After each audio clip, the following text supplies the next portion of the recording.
14 ayat 38. Dan tema itu saya sampaikan jadi renungan buat kita pada pagi hari ini. Ya, berjagalah dan berdoalah, ayatnya ini. Markus 14 ayatnya yang ke-38. Boleh baca sama-sama dengan saya. 1, 2, 3. Berjaga-jagalah dan berdoalah, supaya kamu jangan jatuh ke dalam pencobaan. Roh memang penurut, tetapi daging lemah. Ini peringatan dan perintah dari Tuhan Yesus kepada murid-murid dan tentunya kepada kita saat ini, kepada kita sekarang ini sebagai murid-murid Tuhan. Saudara murid Tuhan, amin. Sebagai murid Tuhan, ini peringatan dan perintah. Bukan hanya peringatan, tetapi ini perintah. Kenapa? Karena hal yang ada di hadapan murid-murid saat itu adalah hal yang sangat berbahaya, hal yang genting, hal yang sukar.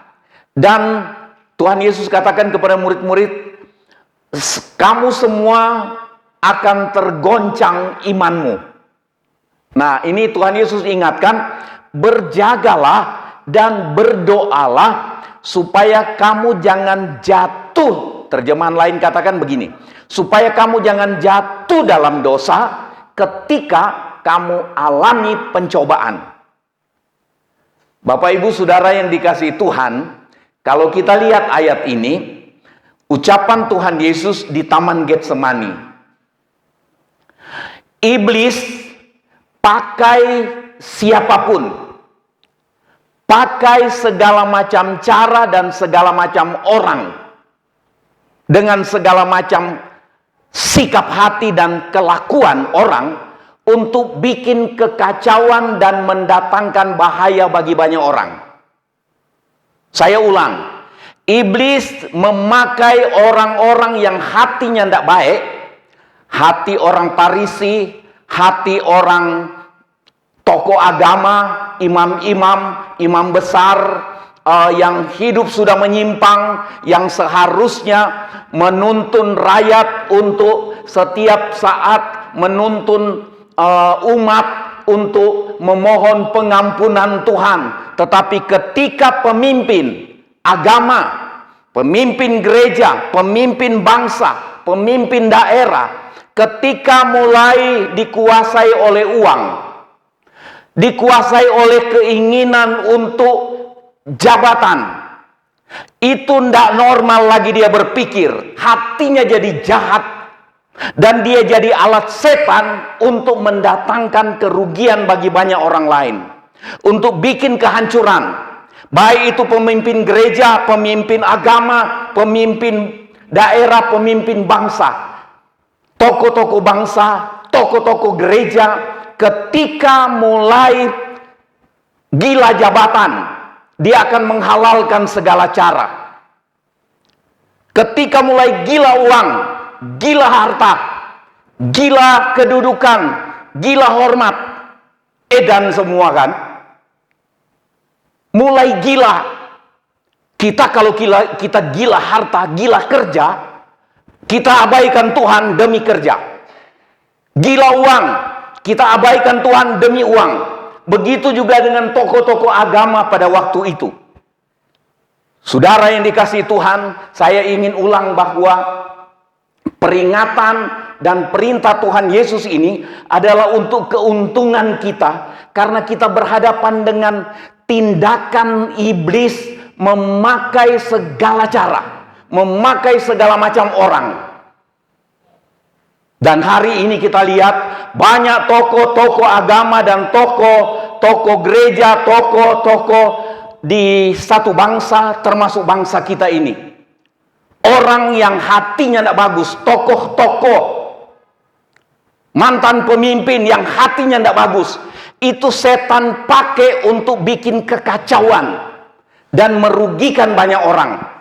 Merugikan keamanan negara, merugikan pembangunan negara, merugikan pelayanan, merugikan pekerjaan Tuhan, merugikan jiwa-jiwa, sehingga banyak jiwa yang terbawa karena ketakutan.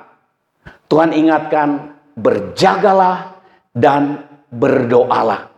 Peringatan dan perintah Tuhan Yesus untuk umat Tuhan masa itu dan masa sekarang ini. Nah, kita lihat.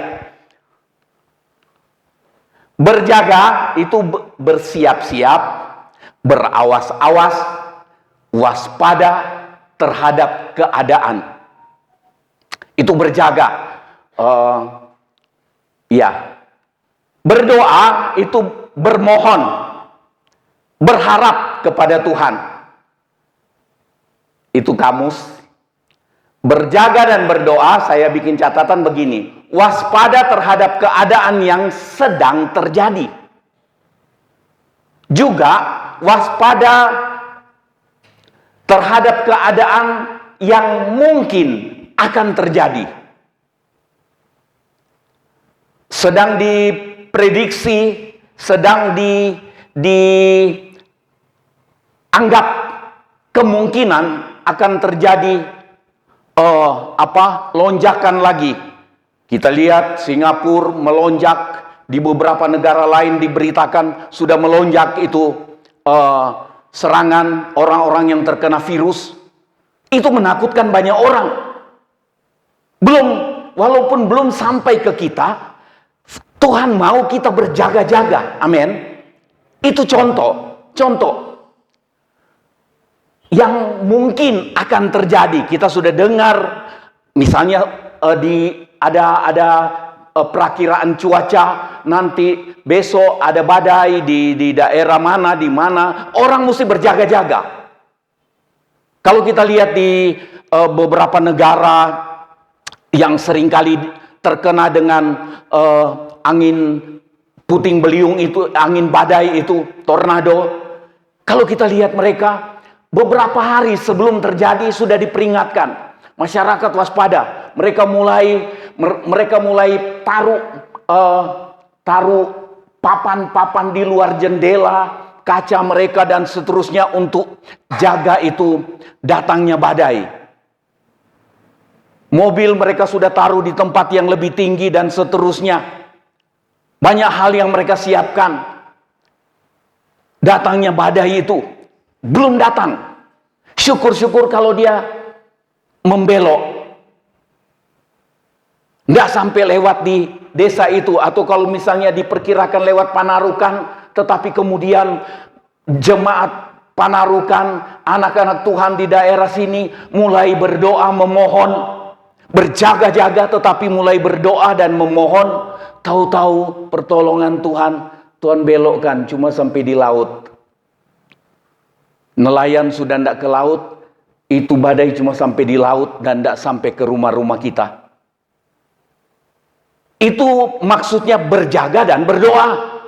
Buat sesuatu yang sedang terjadi seperti sekarang, corona merajalela, ekonomi jadi agak kacau, kemudian itu yang sedang terjadi. Mungkin sedang terjadi dalam hidup kita ada penyakit. Sedang terjadi dalam hidup kita satu kerugian.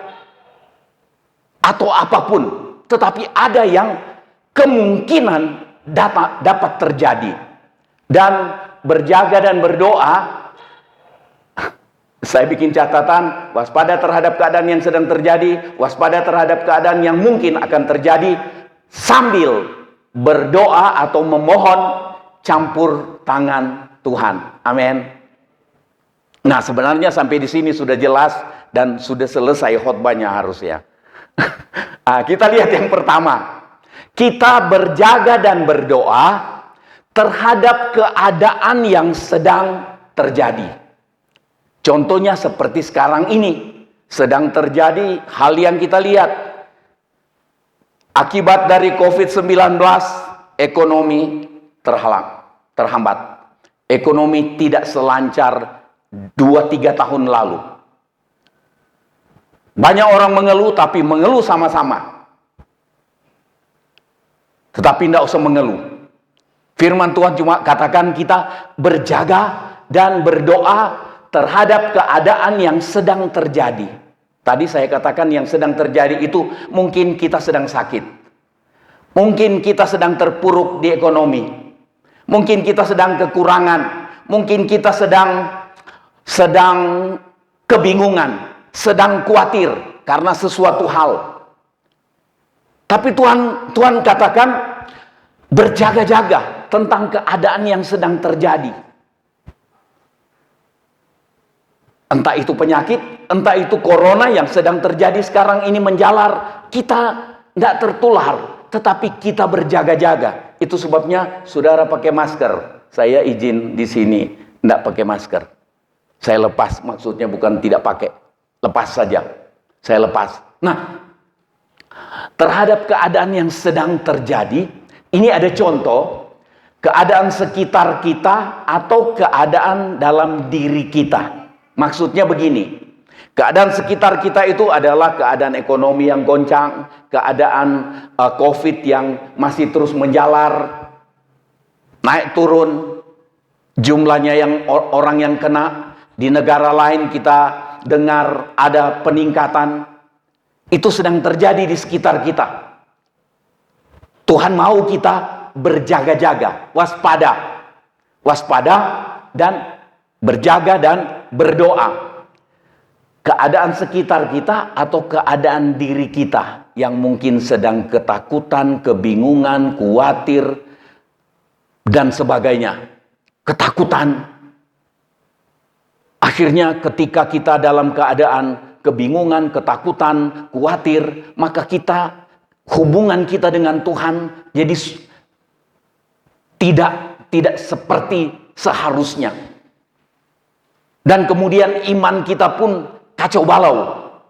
Tapi Tuhan mau kita berjaga-jaga dan berdoa. Berdoa memohon.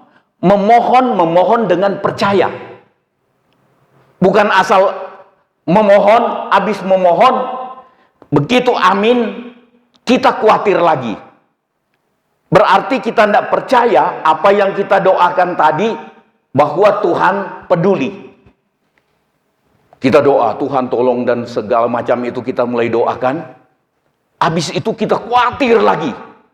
Berarti kita sebenarnya doa kita tadi kita tidak percaya kalau Tuhan dengar dan Tuhan mau bertindak menolong. Itu sebabnya firman Tuhan bilang berdoa dengan iman. Berdoa dengan percaya. Setelah selesai berdoa kita mulai mengucap syukur. Tuhan dengar doa saya. Soal jawaban Tuhan bagaimana caranya terserah Tuhan. Itu yang benar. Jadi berjaga dan berdoa keadaan sekitar kita atau dan keadaan diri kita. Kita berjaga-jaga, jangan sampai kita tertekan oleh kekhawatiran, tertekan oleh ketakutan, sehingga kita jadi kebingungan menjalani hidup ini. Ada orang yang ketika tertekan oleh ekonomi, tertekan karena jabatan tidak naik-naik, dia rela jual imannya. Dia rela campakkan Tuhan Yesus. Dia rela campakkan keselamatannya demi jabatan, demi ekonomi, demi kehormatan. Ada yang ketakutan di tengah-tengah satu lingkungan yang tidak seiman. Dia berani, dia rela lepas imannya, lepas Tuhan Yesus, lepas keselamatan demi keamanan dia di tengah satu lingkungan. Itu yang berbahaya. Itu yang firman Tuhan katakan, berjaga-jaga. Kita waspadai ini. Karena ini cara setan untuk bawa kita keluar dari keselamatan. Nah, Matius 8 ayat 23 sampai 26, ini satu contoh keadaan di sekitar kita. Saya bikin hurufnya kecil. Saya bacakan Matius Matius 8 ayat 23. Lalu Yesus naik ke dalam perahu dan murid-muridnya pun mengikutinya. Ayat 24, sekonyong-konyong mengamuklah angin ribut di danau itu, sehingga perahu itu ditimbus gelombang, tetapi Yesus tidur. Ayat 25, maka datanglah murid-muridnya membangunkan dia, katanya, Tuhan tolonglah, kita binasa. Kita lihat dari tiga atau 4 ayat ini, kita lihat begini, perjalanan dengan Tuhan Yesus. Kita sudah bahas ayat-ayat ini beberapa waktu yang lalu. Tetapi ini dikatakan begini, murid-murid jalan bersama dengan Tuhan, kemudian sekonyong-konyong tiba-tiba mendadak terjadi persoalan.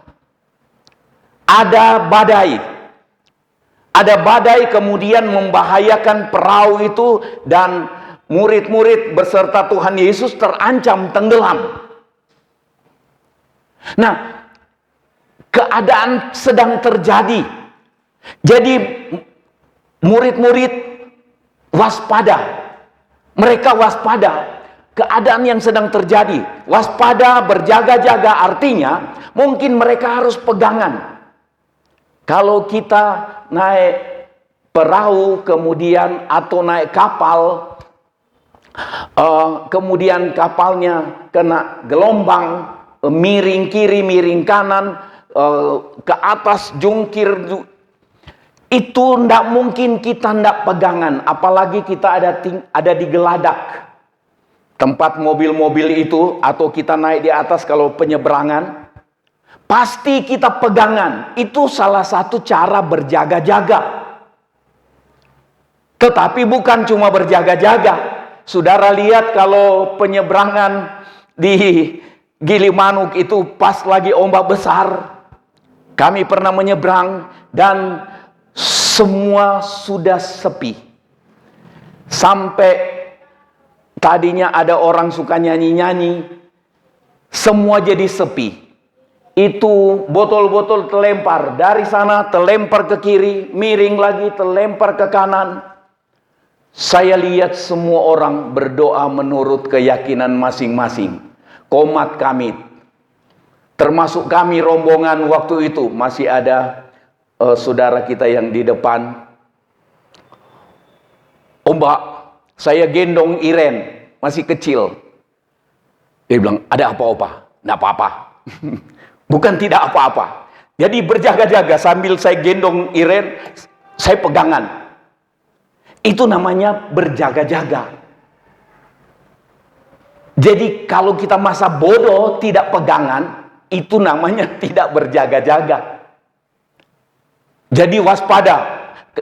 Contoh, orang-orang yang ada di dalam mobil, yang ada di bawah, semua naik ke atas. Itu artinya apa? Berjaga-jaga. Berjaga-jaga apa? Kalau tenggelam. Jadi berjaga-jaga walaupun mungkin tidak terjadi, tetapi berjaga-jaga keadaan sedang terjadi seperti itu.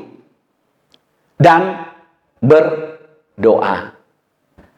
Duduk, ngumpul dekat-dekat. Akhirnya saya bilang, ayo kita doa, pegangan tangan, doa. Tuhan tolong supaya kami tiba di dekat sana, di Gilimanuk. Dekat. Itu cuma dekat. Kalau perjalanan berhari-hari, kayak Paulus, 14 hari terombang-ambing. Orang berjaga-jaga, buang muatan ke laut, supaya kapal lebih ringan sedikit, dan tidak hancur. Itu berjaga-jaga. Tetapi orang mulai berseru kepada Allah. Termasuk Paulus berdoa. Dan Tuhan kirim malaikat datang pesan ke Paulus. Tidak usah takut. Di tengah badai ada perlindungan Tuhan. Kalian akan sampai ke terdampar. Tidak selalu perlindungan Tuhan itu mulus. Langsung badayunya berhenti dan mereka sampai ke pelabuhan dengan segala ketenangan. Tidak, hancur tuh kapal. Nah, ini kita lihat keadaan jadi sukar. Bukan tidak mungkin setan terus-menerus, iblis terus-menerus ingin supaya Tuhan Yesus mati dan tidak usah sampai ke salib. Sehingga setan pakai cuaca pun. Itu yang saya bilang tadi. Setan pakai segala macam cara untuk menghancurkan, untuk membinasakan banyak orang. Nah, kita harus berjaga soal itu dan berdoa. Doanya murid ayat 25. Tuhan, tolonglah, kita akan binasa. Minta tolong. Berdoa artinya memohon, minta tolong. Firman Tuhan katakan dalam kitab Mazmur, ketika aku berseru, engkau dengar. Ketika kita punya hidup beres, itu sebabnya begini saudara. Jangan nanti berdoa ketika masalah sudah datang. Di masa tenang, masa yang baik, masa toko laris, masa sehat, itu terus berjaga dan berdoa. Berjaga artinya jaga makanan, jaga tidur, jaga ya macam-macam, jaga minum, jaga mulut, jaga mulut, pokoknya jaga semua. Itu berjaga-jaga. Biar berdoa minta sehat tiap hari. Kalau makan sembarangan, Tuhan bilang itu tidak cocok. Tidak berjaga, cuma berdoa mohon. Harus berjaga dan berdoa. Amin. Jadi jangan makan terus. Saya sudah naik agak kelebihan. Saya mulai kurangi makan malam-malam. Makan ubi, makan talas. Nggak usah ikut saya, nggak apa-apa. Nah, murid-murid teriak, Tuhan tolong. Tapi mereka ada upaya untuk atur, berjaga-jaga. Supaya perahu tetap, mungkin air yang masuk ditimba, dibuang, dikeluarkan. Itu berjaga-jaga. Nah, kemudian ada contoh kedua soal keadaan diri. Tadi keadaan sekitar. Keadaan diri. Ini ada orang berdosa yang menyadari dosanya dan diampuni. Ini berjaga-jaga yaitu menyadari keadaan diri kita. Keadaan hati kita. Susah periksa hati kita ya. Karena firman Tuhan bilang hati itu penipu. Tetapi berjaga-jaga periksa hati. Kalau hubungan dengan Tuhan sudah tidak ada rasa enak. Sudah tidak rasa ingin punya hubungan dengan Tuhan, itu tanda bahaya. Kalau kita berjaga-jaga, kita sadari itu. Oh Tuhan, sudah gawat ini. Nah, Injil Lukas pasal 18 ayat 10-14 mengenai keadaan diri. Ayat 10 ada dua orang pergi ke bait Allah untuk berdoa. Yang seorang adalah Farisi dan yang lain pemungut cukai. Pemungut cukai itu berdiri pemungut cukai pertama orang Farisi yang berdoa. Saya tidak catat di sini. Orang Farisi berdoa, dia angkat tangan. Ya Allah, aku bersyukur. Aku tidak seperti orang Farisi ini. Orang pemungut cukai ini. Membanggakan diri di hadapan Tuhan. Ini tidak tahu diri dia. Ini orang Farisi tidak berjaga-jaga. Tidak berjaga-jaga sampai tahu diri. Orang yang tidak berjaga-jaga seringkali lupa diri. Berjaga-jaga supaya, oh Tuhan saya mulai nyombong. Habis ngomong, kita mulai merenung. Tadi saya ngomong apa? Omongan saya itu membanggakan diri. Saya baru ngetik apa, WA, kirim ke WA, kirim ke Facebook, kirim ke Instagram dan segala macam. Nah, saya baru ketik apa? Oh Tuhan, rupanya itu dari kesombongan saya. Oh Tuhan, itu namanya berjaga-jaga. Kalau orang nggak berjaga-jaga, ketik apa, ngomong apa, nggak pusing dia. Sudah salah dia kira dia betul. Orang lain yang salah. Nah, ini orang Farisi tidak berjaga-jaga. Dia bilang, ya Allah, aku bersyukur. Karena aku tidak seperti pemungut cukai ini yang di pojok sana itu. Dia bersyukur katanya dia tidak seperti pemungut cukai. Hati-hati ketika kita mulai membenarkan diri. Apalagi kita bandingkan dengan orang lain. Tidak usah. Hadapkan diri saja kepada Tuhan. Tidak usah bandingkan dengan orang lain. Saya lebih setia dari Bapak Licuan. Wah, tidak usah. Berjaga-jaga. Berjaga-jaga. Nah, kemudian dikatakan pemungut cukai itu berdiri jauh-jauh. Dia di pojok. Tidak berani dia datang dekat altar. Kemudian dia tidak berani menengadah. Kalau orang Farisi tadi menengadah dia ke langit. Ini orang pemungut cukai, dia tahu dia orang berdosa, dia mukul dada katanya. Dia mukul diri. Oh Tuhan, kasihanilah aku orang berdosa ini. Dia tahu diri, dia berjaga-jaga. Dan dia mulai berdoa, kasihanilah aku orang berdosa ini. Banyak kali kita sudah bikin dosa, kita tenang-tenang saja. Bahaya saudara. Bahaya. Tiap hari kita merenung. Amin. Tiap hari kita merenung. Tiap hari kita memohon, Tuhan, tunjukkan jalan yang benar. Bukan tunjukkan jalan yang benar. Sudah Tuhan tunjukkan melalui firman. Tuntunlah aku ke dalam kebenaran, ke jalanmu yang benar. Ya Allah, kasihanilah aku. Ada doa di sini. Sadar diri orang berdosa. Kemudian dia mulai berdoa memohon. Kasihanilah aku orang berdosa. Pulihkan aku ya Tuhan. Kemudian Tuhan Yesus jelaskan begini ayat 14. Aku berkata kepadamu, orang ini pulang ke rumahnya sebagai orang yang dibenarkan Allah. Dan orang lain itu tidak. Sebab barang siapa meninggikan diri, ia akan direndahkan. Dan barang siapa merendahkan diri, ia akan ditinggikan. Saudara, tidak ada untungnya meninggikan diri. Nyombong omongan, nyombong di WA, nyombong di medsos, menyombong di apa saja, tidak ada untungnya.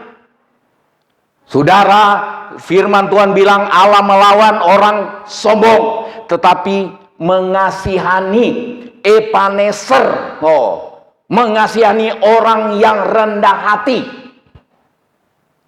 Rendah hati, untung atau tidak? Untung. Tapi seringkali kita rasa rugi kalau merendahkan diri. Kalau nyombong kita rasa untung sedikit. Padahal itu sedang menghancurkan kita. Itu salah satu cara iblis untuk merebut kita keluar dari keselamatan. Mengerikan itu. Waspada dan terus berdoa. Amin. Sebetulnya ini sudah habis. Yang kedua, kita dengan cepat yang kedua. Keadaan yang akan dan dapat terjadi. Ada contoh terjadi di sekitar kita atau terjadi dalam diri kita sama dengan tadi. Matius 24, kita lihat ini dengan cepat. Keadaan di sekitar kita Tuhan Yesus beritahu. Jawab Yesus kepada mereka. Murid-murid tanya, apa tanda kedatanganmu? Apa tanda kesudahan alam? Tuhan Yesus bilang, waspada. Supaya jangan ada orang yang menyesatkan kamu. Bahaya penyesatan. Saudara, itu sebabnya untuk berjaga-jaga dari penyesatan, kita baca firman Tuhan dalam tuntunan Roh Kudus, supaya kita mengerti firman itu seperti yang maksudnya Tuhan, bukan seperti pendapat kita. Banyak orang tersesat karena dia baca Alkitab, tetapi dia tafsirkan menurut maunya sendiri. Ini berbahaya. Kita mohon sambil waspada, baca firman Tuhan. Waspada menyadari bahwa kita mudah tersesat. Peganglah tanganku Roh Kudus, kan begitu. Nah, memohon, berdoa, tuntun kami oleh Roh-Mu yang kudus. Waspada penyesatan. Hati dapat berubah tanpa kita sadari. Orang kalau sudah disesatkan oleh ajaran palsu, ada kebenaran, tetapi kebenaran yang dikurang-kurangi dan ditambah-tambah. Itu bukan lagi kebenaran. Itu yang membuat banyak orang tersesat. Masih pakai nama Yesus, tapi sudah menyimpang dari kehendak Tuhan yang sesungguhnya. Ini mengerikan. Kita harus waspada.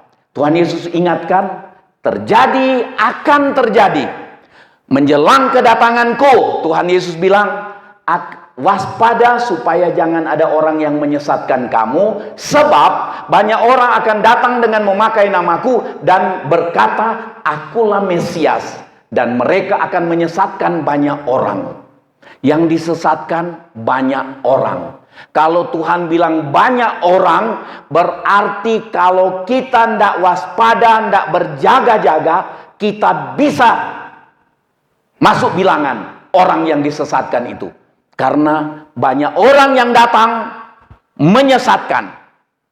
Pakai nama Yesus, bikin mujizat. Bikin mujizat, pakai nama Yesus. Tetapi dia belokkan beberapa hal dari prinsip firman Tuhan. Tapi karena ada mujizat demi nama Yesus, orang terbawa. Kalau kita tidak waspada, tidak berjaga-jaga. Berjaga-jaga dengan baca firman, merenung, dan mengizinkan, memohon, berdoa, Roh Kudus tuntun saya untuk mengerti firman secara benar. Karena pendeta khotbah belum tentu, belum dijamin juga itu benar. Banyak kali keseleo salah. Saya berjuang supaya saya tidak keseleo. Saya tidak salah. Saya berjuang. Itu pun belum dijamin. Itu sebabnya baca firman sebagai salah satu cara kita berjaga-jaga. Baca firman Tuhan sambil berdoa. Mohon Roh Kudus tuntun. Kita ingat pesan Tuhan Yesus. Kalau Roh itu datang, dia akan menuntun kamu ke dalam seluruh kebenaran. Mazmur 23, Tuhan adalah gembalaku, tak kekurangan aku. Kemudian dikatakan, dia menuntun aku ke jalannya yang benar. Oleh karena dia tuntun aku di jalan yang benar oleh karena namanya.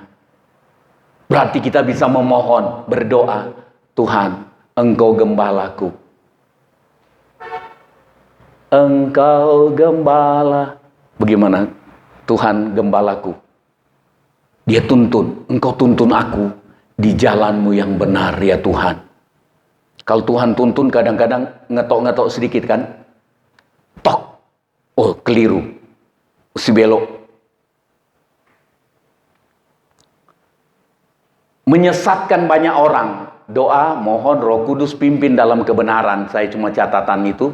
Tetapi ayat yang ke-6 pasal 24 Matius ayat 6, kamu akan mendengar deru perang atau kabar-kabar tentang perang, namun berawas-awaslah atau waspadalah atau berjaga-jagalah, jangan kamu gelisah. Ada deru perang. Deru perang berarti kita sudah dengar senjata meledak. Kita sudah dengar pesawat tempur yang meraung-raung. Itu deru perang. Berarti itu ada dekat kita. Dan kabar perang. Kalau kabar perang mungkin masih ada di daerah lain atau di negara lain. Tetapi itu rupanya dapat mendatangkan kegelisahan bagi kita. Kalau hati sudah gelisah, kita kebingungan. Kita kebingungan. Bikin keputusan banyak salahnya. Kalau gelisah. Kalau orang gelisah jaga toko, itu salah susuk malolo. Salah kembalikan. Kalau Bapak Aris salah, dia kasih barang orang yang lain. Kalau gelisah. Orang kalau gelisah, berdoa pun enggak. Itu sebabnya Tuhan bilang, berawas-awaslah, berjaga-jagalah, supaya kamu enggak usah gelisah. Karena ada kekacauan terjadi, ada perang. Kemudian ayat 7, katakan bangsa akan bangkit melawan bangsa, dan kerajaan melawan kerajaan. Akan ada kelaparan dan gempa bumi di berbagai tempat. Ada gempa bumi, ada kelaparan. Mungkin hari ini di antara kita belum ada yang sudah tidak punya makanan. Ya, tidak usah angkat tangan. Tapi rasanya belum ada. Jangan belum ada, tidak ada. Yang tidak ada lagi yang dimakan. Kalau tidak mau makan, Ibu Gembala beberapa hari ini dia tidak mau makan malam. Tapi masih ada yang dimakan. Tapi Tuhan Yesus sudah bilang akan ada kelaparan. Kalau kelaparan berarti tidak ada yang dimakan. Kita berjaga-jaga soal ini. Berarti kita disuruh juga berjaga-jaga, artinya berhemat. Biar punya uang banyak, kalau tidak ada makanan yang dibeli juga tidak bisa apa-apa. Kalau Tuhan Yesus bilang kelaparan itu akan datang. Itu sebabnya firman Tuhan bilang berbahagia orang yang mati sekarang ini. Ada yang mau nyusul? Ya jangan minta matilah. Jangan minta mati. Tetapi firman Tuhan bilang, Tuhan Yesus yang bilang akan ada kelaparan dan gempa bumi. Kita lihat gempa bumi berturut-turut, tetapi kan kita sudah pernah dengar disampaikan secara resmi oleh pemerintah. Prediksi untuk Laut Selatan terjadi gempa yang dahsyat dan gelombang sampai berapa puluh meter itu. Itu prediksi, kita berjaga-jaga. Khususnya orang yang ada di pantai selatan. Berjaga-jaga dan berdoa. Saudara, saya ingat sesuatu. Ini soal berjaga dan berdoa. Ketika berita Yunus sampaikan ke kota Nineve, dari raja sampai pembantu sampai hamba budak, mereka dengar berita dari Yunus. 40 hari lagi kota ini akan Tuhan bakar, Tuhan jungkir balikkan dengan api. Karena kejahatan kota ini sudah luar biasa. Kejahatan bangsa ini sudah luar biasa. Begitu datang pesan ini, pesan Tuhan untuk kota, untuk penduduk kota Nineve melalui Yunus. Saudara, kita sudah baca kitab Yunus. Raja perintahkan semua sampai binatang puasa, tidak boleh makan. Raja lepas baju kebesarannya dan dia pakai kain duka, pakai karung, taruh abu di kepala. Tidak ada yang pakai minyak wangi.